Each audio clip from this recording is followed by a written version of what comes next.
Hello, and welcome to Godox Film Lighting 101. For this episode, we'll be creating a dramatic scene by using low light. Let's check it out.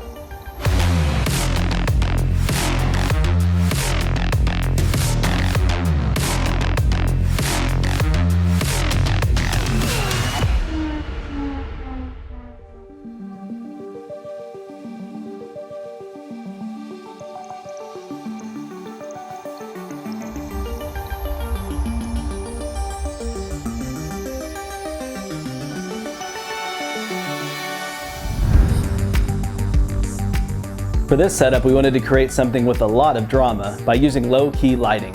This style of lighting is used in many thrillers, horror, and dramatic scenes with a more serious undertone. It's one of my favorite methods for conveying mood without the need for any dialogue or exposition.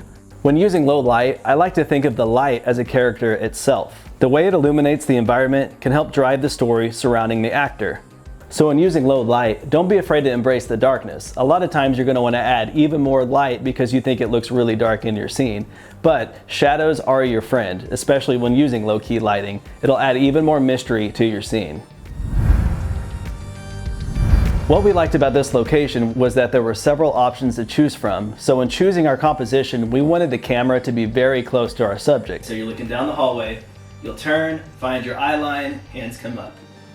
And then do it as smooth and as fluid as possible, okay? You got it? So what was nice about this room is it had this corner right here, which allowed us to play with some really cool effects with the lighting. And we traveled back through here, and there was this long hallway. And throughout this hallway, we're able to cast all types of shapes of lighting across here. And it really gives us layers and texture throughout the scene, which really helps add mood and just a little bit more atmosphere.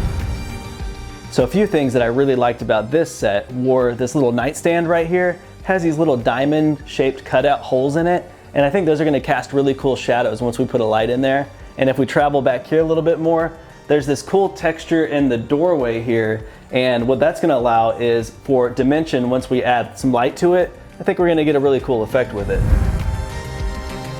For this episode, we're shooting on the Panasonic S1H with a 50mm Rokinon 1.5 prime lens. And this lens is cool because you can shoot in really low light, and it really lets a lot of available light in there, and it allows for a lot of shallow depth of field, which is perfect for shooting in low light. And I've also added a black pro mist filter, the 1/8 version, and this is really nice because it enhances skin tones really nicely and also helps with the overall image. So no matter how large the space that we're filming at, I seem to always find a way to push myself back into a corner and really give myself no room to work. But by doing this, by putting your back against the wall, it allows the camera to have the most depth in what you're seeing. So it's not about how comfortable you are, it's about what actually is happening in your composition, which really is all that matters.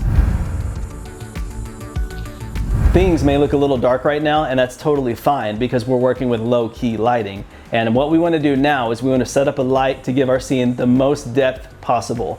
And so we added a light back here on the patio. And what this is doing, it's casting this really cool orange light, almost early morning looking tone, all across right here. And as we travel back here, what's doing this is the Godox LD150 ARP, and this is a full RGB panel light. And this is really cool because you can make it look whatever time of day you need to. And this light also covers a nice wide surface area.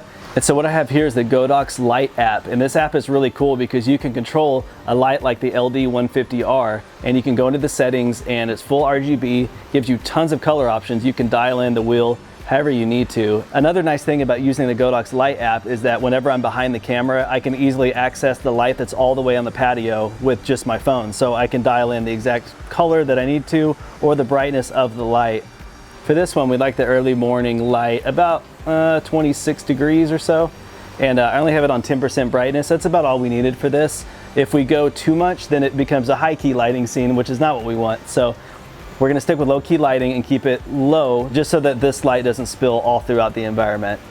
And what we have here is we have a Godox 5-in-1 reflector, and this is the white diffusion panel. And we have this clamped to 2 Godox stands.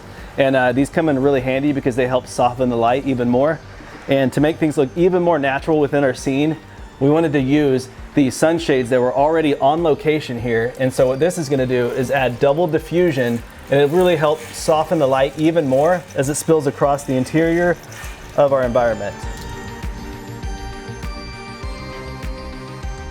And from there, we added the Godox S60 focusing light. And this light's pretty cool because it has a spotlight and flood feature, which allows either how big or how small the projected light will be. And on top of that, we've actually added an 85mm lens projection attachment. And what this is doing is it's spotlighting our light even more, allowing for either hard focus or soft focus. And from there, we've also added a window gobo. And what this is doing is casting a shadow of a window frame across the light. So with this light, we raised it up really high and we angled it downward so that it would be reflecting off of the ground. And what that reflection is doing is it's actually spilling onto our subject, and it's creating a really cool rim light across the far side of her face, which is really good. That's what we want.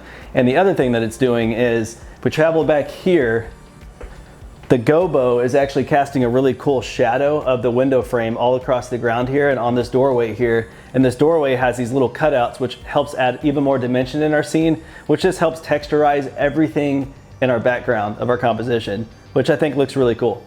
So the final touch that we added to the S60 is we added a blue gel, and this is to replicate moonlight. And the blue tone is actually complementing the other orange tones that we have going on in the scene. And this just helps with your overall image and helps add even more depth and layers throughout the scene. So now that we've placed our background lights, let's go ahead and talk about what we did for the foreground of our subject. So from here, I use the Godox light app and I'm able to turn on the Godox LD150RS light. And this is a panel light. And from here, we have a honeycomb grid and some barn doors. And what that's doing is helping control the amount of light that's spilling onto the subject's face. And from there, we wanted to control the spill that was falling off onto the background. So we added a black flag. And what that's doing is just helping cut the light in a way that we want it to, and that way we can control the light across our scene. And one thing to always keep in mind is that whenever you're lighting a subject's face, especially for low-key lighting, you want to control the amount of light actually hitting your subject's face. So if we added fill to this side, it would become high-key lighting because you would see too much detail across the face. But we wanted to add some more mystery, so we wanted to keep this area that's closest to the camera as dark as possible. And we wanted to illuminate the area away from camera because that's going to add dimension to our subject's face.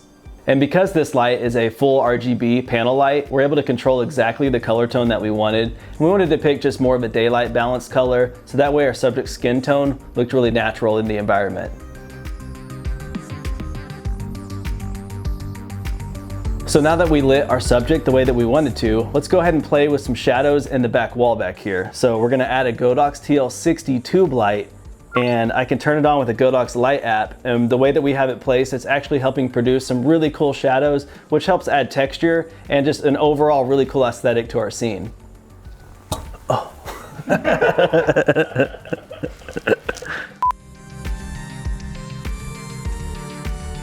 And like I said before, I really liked this little nightstand because it had this really cool lattice pattern. And what we did here is we put a Godox TL30 tube light inside of the nightstand.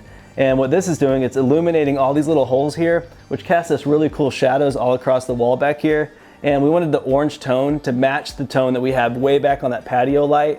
And it just complements everything and it really adds some balance to our overall scene.